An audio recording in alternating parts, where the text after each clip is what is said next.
Hi, everybody. Pterodactyl here, aka Mary Brown, host of the Tarot Today radio show. And there's Rock for That radio show on the Psychic Talk Radio Network. I'm continuing to go through my out of print decks just to showcase the artwork and so you can see it in case you run across it and you find like, well, what was that deck even about? I thought it'd be cool, like that they don't just be forgotten. So this time we're taking a look at the Infinity Tarot. This came out in 2014 from Lo Scarabeo. Lo Scarabeo. I never know how to pronounce it, but it's an unusual deck. It's the Infinity Tarot. You see the infinity symbol there. The box obviously is sort of shaped in the way of it in the shape of an infinity symbol. And this was actually like a cool deck. I was really using it for a while until it went out of print, and I realized like, oh my gosh, now it's going for like like $400 or something on Amazon. I looked today. I was like, wow, that's crazy. Because it's like what it cost $20 when it came out in 2014. But anyways, someone on, I think it was a Hermit's Cave Facebook group, was talking about, they had posted like, are there any signs or you know hints or tips that anybody has when it comes to you know keeping an eye out on decks that are about to go out of print and may become valuable and could be good to collect. And of course, just like art collection it's anybody's guess to a certain extent, right? When this is a deck that like I said, it only came out in 2014, so it kind of went out of print, I feel like, in a pretty quick fashion there, and now is valuable, I suppose, but so I wanted to show you because it is a unique deck. Here's the box it comes in. It has that little ribbon inside to make it easier to take out the cards. Nice sturdy box. And I've used the cards a lot for a while, and they've held up pretty well as far as the card stock. Yeah, it's on the thin side, and it's long, and it's a weird shape. It's flexible, but they've held up. They haven't like fallen apart or anything. Comes with this little book. As you can see, everything's in the shape of an infinity symbol. So the cards themselves, got the little holes in the center. You could wear them as a mask, I suppose. You know, over your eyes. So they're not going to help you with the virus.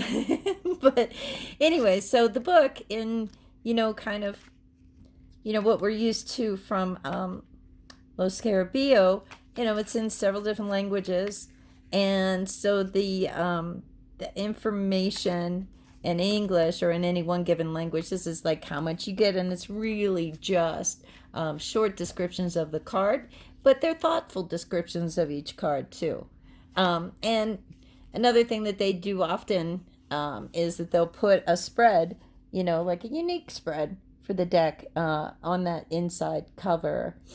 And here you can see it there. The positions are 1, 2, 3, 4 down the center, and then 1A, 2A, 1B, 2B, 1C, 2C. And so let me describe this spread because it is kind of different, and who knows, this may be the only place it appears. Maybe they created it for this particular deck. But just to explain that spread, in case you want to try it with a different deck, it says, okay, so let me just read the whole thing here. This is not that long. So using the tarot is like setting out on an adventurous voyage.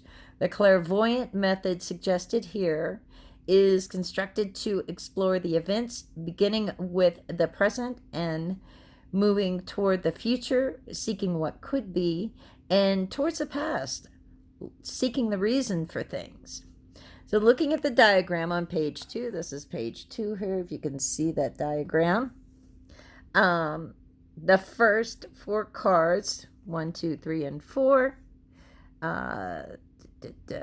those positions represent the anchors of the situation. These cards can lead to a voyage of exploration, meditation, and in-depth analysis in various directions. The distant past, that's those cards 1A and 2A.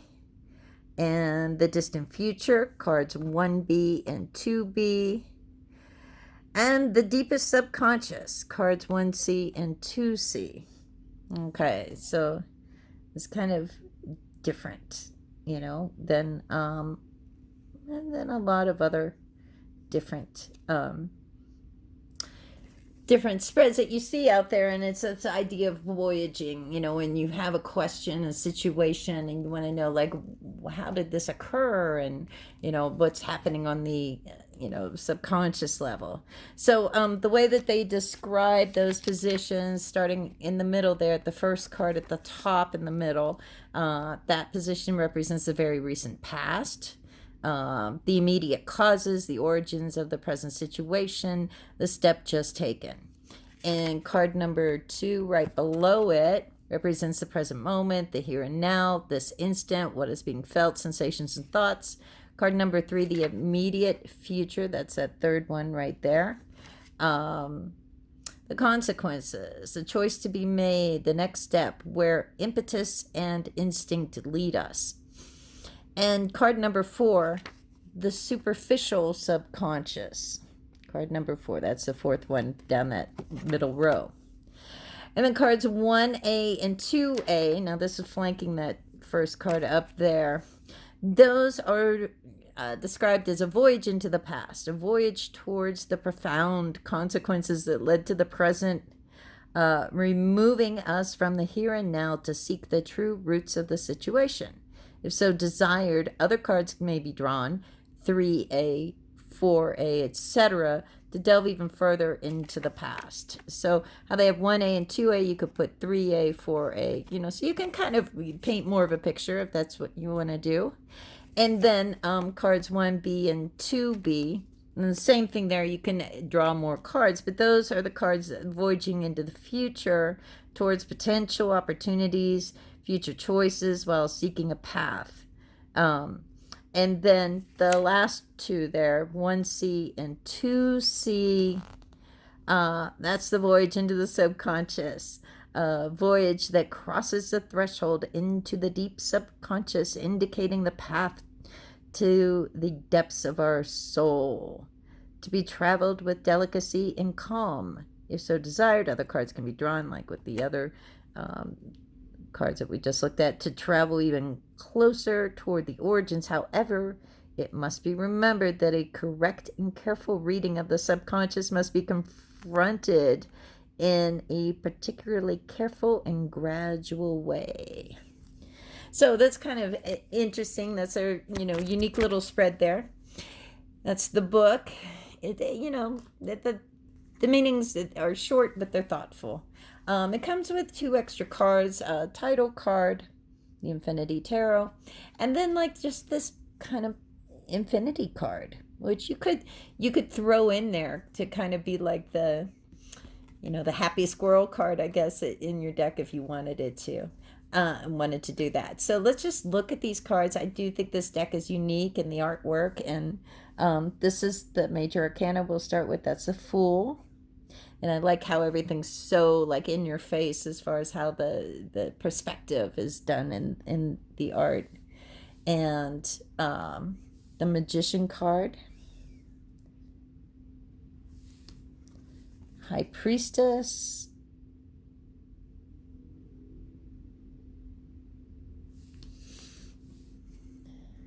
the Empress,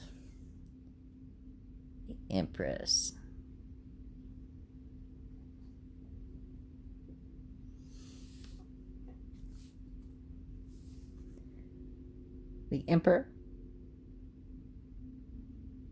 Trying to get you a good look at these, because it's really different. A Hierophant, the Lovers, the Chariot,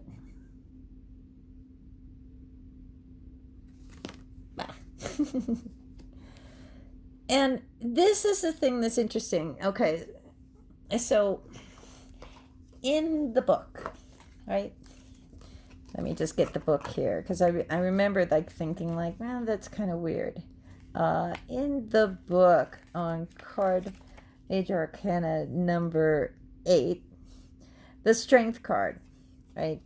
Courage and self-confidence push us to embark on the voyage towards the infinite. And, it's interesting because this really, to me, looks like the Justice card. Might be just a mix-up in the book. They may have, numbered the cards, switching Justice and Strength, but then when they wrote the book, they may have forgot that they, used that numbering. But anyways, because he's holding scales, and so this idea of, like, how did they describe it again? Courage and self-confidence to push us to embark on the voyage towards the infinite. And that doesn't look like it to me. That looks more like the Justice, because he's holding the scales, right? Okay, moving right along. Just saying, the Hermit card. And we have the Wheel of Fortune. These are it's like the gears of fortune. And then here we have the Justice card, right? No scales of justice in this. And when we're talking about, like, the courage and stuff, you see this little girl with her fist up in front of this monster. I mean, that to me really looks much more like the Strength card, right? So I don't know. I think it's just a little glitch in the book, in publishing the book versus like how the numbers were on the cards. Here we have the Hanged Man. And here we have the Death card. There's a lot going on in this scene. And, it's kind of a different take on the Death card, isn't it? Instead of, that skeleton on a horse with a scythe, we've got this, like, half-naked woman and all of this stuff going on. And here's the Tower. This is actually one of my all-time favorite Tower cards. I love it. And the Devil card, it's just like all devil. The Temperance card, I always feel like she's wearing pajamas. I'm like, those look like comfy pajamas. That's a Temperance card. And whoops, I got some of the numbering mixed up here. Temperance. Whoops, that's what I got mixed up. So Temperance, Devil card, Tower. Let me put those in reverse order here. Okay. And next we have the Star card, which comes after the Tower card there. And after the Star card, we have the Moon. I do love this deck. And the Sun card. Followed by Judgment. And finally, the World card for the Major Arcana. Okay, so let me put the book back. Let me put the majors in there. And let's take a look at the wand suit. Okay. Okay, so here's the Ace. The Two of Wands. The Three of Wands. And you can see these are kind of big cards. I have small hands, but they're kind of huge. Let me see, like a regular size tarot deck here to give you an idea of, because I have to say they're a little bit difficult to shuffle. I always had to shuffle them carefully. But to give you an idea, like here is a standard size tarot deck. This is the Sacred Rose Tarot. Just so you can see the comparison there to how much bigger they are, but it's all art in the space, no kind of borders or anything, and it's just so in your face. I love it. I love it. But again, okay, so where were we? Three of Wands and Four of Wands, Five of Wands, Six of Wands.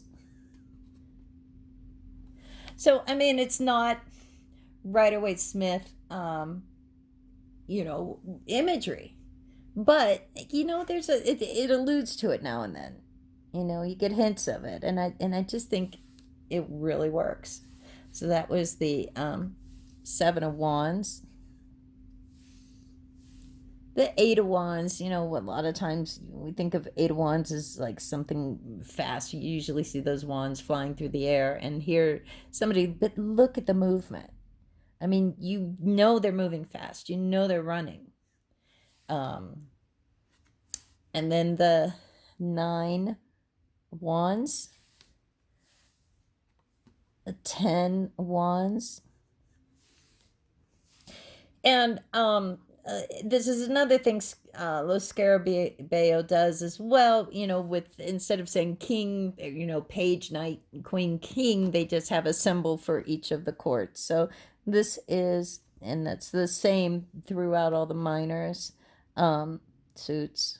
Those symbols is at the top instead of any names on it. And this is the Page of Wands.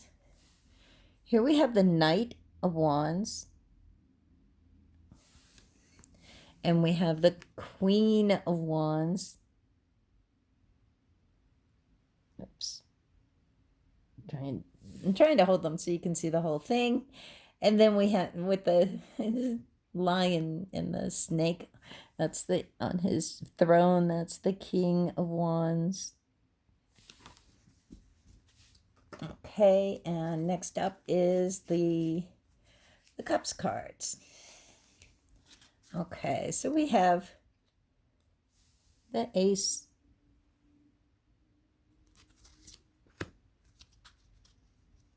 the Two,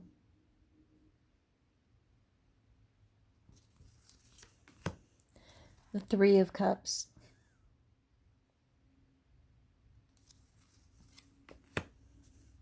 the Four of Cups,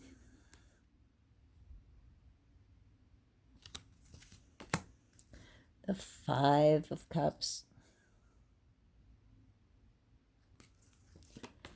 and I love this Six of Cups,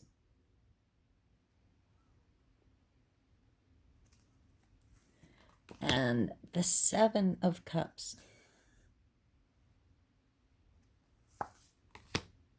the Eight of Cups. I like how he's putting the cups on the shelf. That's kind of different. And the Nine of Cups. She looks like she's wishing for something. And we have the Ten of Cups.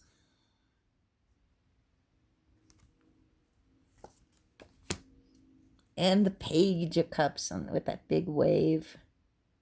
I love it. The Knight of Cups, he's pouring out the water, which I don't know, that kind of always bothered me. I'm like, why is he doing that? The Queen of Cups looking at her reflection, maybe looking past her reflection in the big cup. And the King of Cups. I feel like it's really, these are really different ideas. Okay.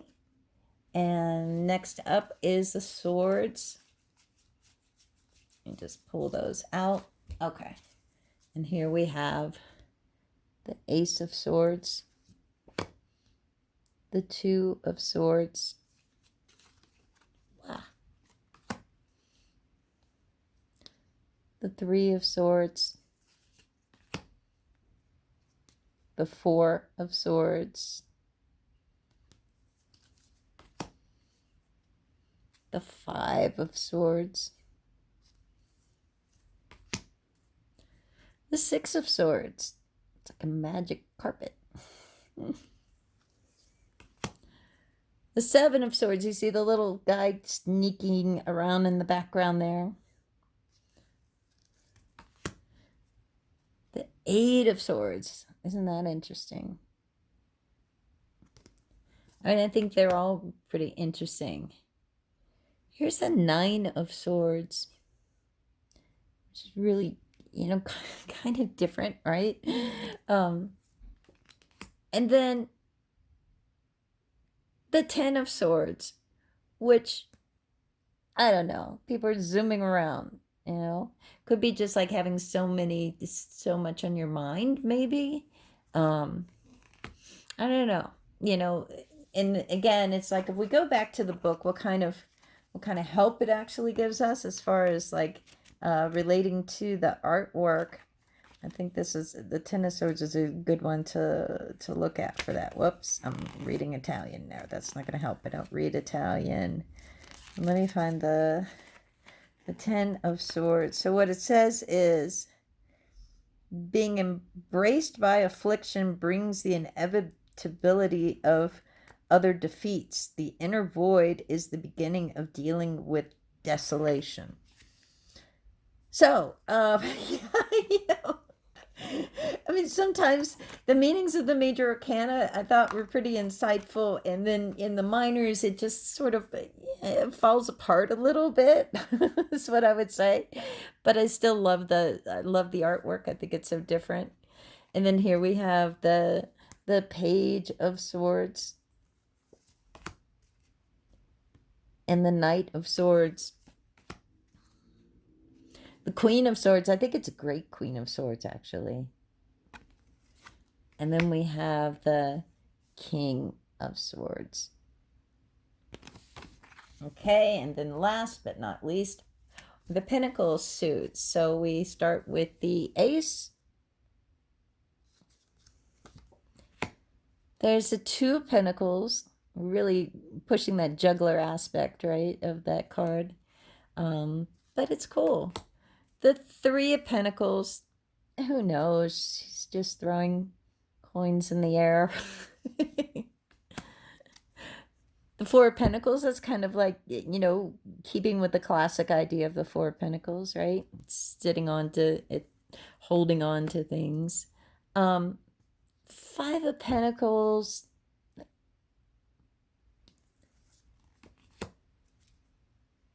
Six of Pentacles. I mean, they're just beautiful cards, even if they don't quite, meet our expectations sometimes. Now, Seven of Pentacles, this is pretty much like the Rider-Waite depiction, right? With the tree and the pentacles and this idea of you're waiting for them to fall. The Eight of Pentacles. The Nine of Pentacles, I like that a lot. Instead of a woman in her garden, she's just got a robe full of pentacles. So it's like you get the same idea. It's like she's pretty well off. And the Ten of Pentacles, which I think is beautiful. I think all these cards are beautiful. And then we have the Page of Pentacles. Get the big infinity symbol. I see that coming up a lot in the cards. Here's the Knight of Pentacles. And this Knight of Pentacles is kind of interesting to me because look at the horse's like back legs. Look at his feet. This is like a Knight of Pentacles that you really do get a sense of movement in, whereas normally you don't. It looks like he's barely moving. He's like staring at his pentacle. It's like, come on, dude. Anyways, here's the Queen, which is just a different idea. And then finally, the last card, the King of Pentacles. So the colors are beautiful. The perspective is great. It's such a unique deck, and it's just a fun one to look at and go through the cards. So that is the Infinity Tarot, in case you were ever wondering like what that deck was about. Thanks for watching, everybody. Have a great day. Bye-bye.